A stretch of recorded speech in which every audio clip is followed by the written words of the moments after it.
Everyone, in this video we are going to discuss about important questions of TPA। 10 question हम यहाँ पर देखने वाले हैं जो आपके कई बार एग्जाम में रिपीट हो चुके हैं और आने की संभावना बहुत ज़्यादा होती है। अगर आप राजस्थान का, यूपी, एमपी और जिस भी स्टेट में ट्रांसफर ऑफ प्रॉपर्टी एक्ट आता है तो कृपया करके इन क्वेश्चन को ज़रूर देख लीजिएगा। और मैं हमेशा कहती हूँ वन क्वेश्चन वन कॉन्सेप्ट, तो इस क्वेश्चन को देखने के बाद आप अपने बैराक्ट में चाहे कितनी भी आप धुरंधर हो, कितना भी आपको कॉन्सेप्ट पे टिप्स पे हो, तब भी हर क्वेश्चन को सॉल्व करने के बाद उसके कॉन्सेप्ट को ज़रूर देखा करें।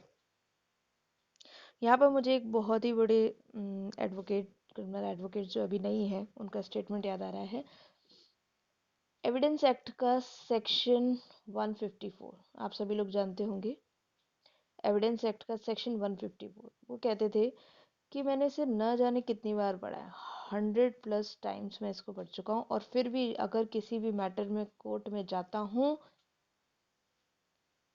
अगर ये लेना है मुझे, तो मैं इस सेक्शन को पढ़ के ज़रूर जाता हूँ।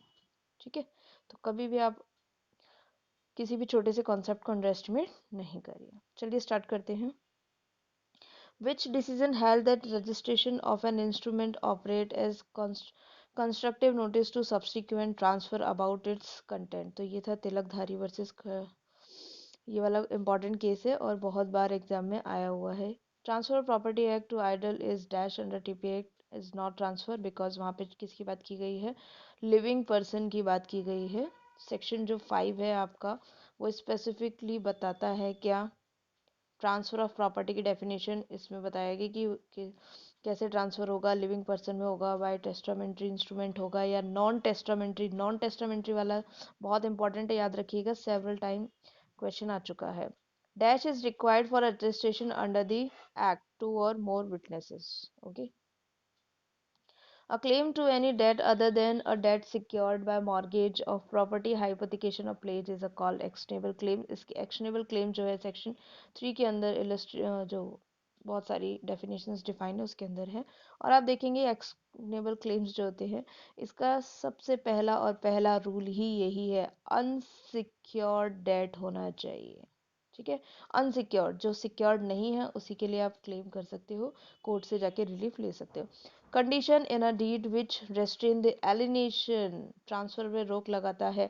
अगर ऐसी कोई कंडीशन है जो आपने प्रॉपर्टी ट्रांसफर तो कर दी लेकिन वो रोक लगाएगा, ठीक है, ऐसी कंडीशन जो रोक लगाती है प्रॉपर्टी पे, तो वो सभी क्या होती है? वॉइड होती है। और इस कॉन्सेप्ट से डील करते हुए हमारे पास सेक्शंस कौन से होते हैं?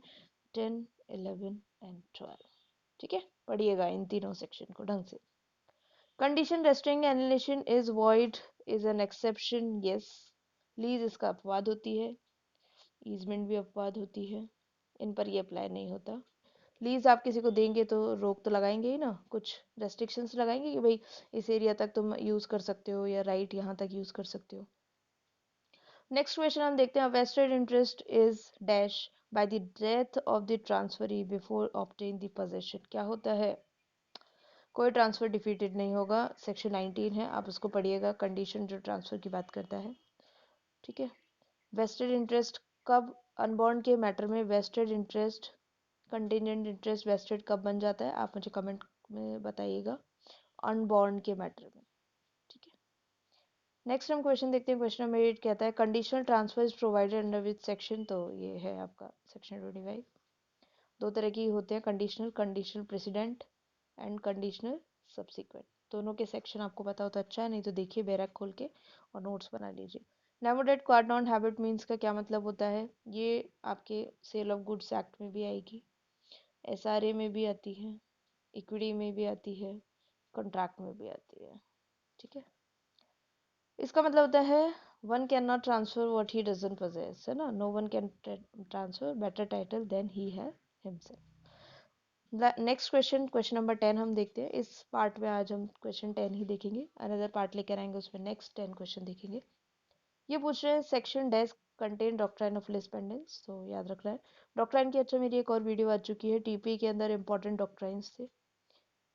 ठीक है, कमेंट बॉक्स में करके आप सर से बोल दीजिएगा, तो वो आप उसको लिंक सर आपको प्रोवाइड करा देंगे, वो वीडियो ज़रूर देख लीजिए। डॉक्ट्राइन से 100% यूपी में क्वेश्चन आता ही आता है, यूपी और उत्तराखंड। ठीक है, तो ये थे हमारे 10 क्वेश्चन। अदर फर्दर 10 क्वेश्चन जो है हम नेक्स्ट पार्ट में देखेंगे। Thank you so much.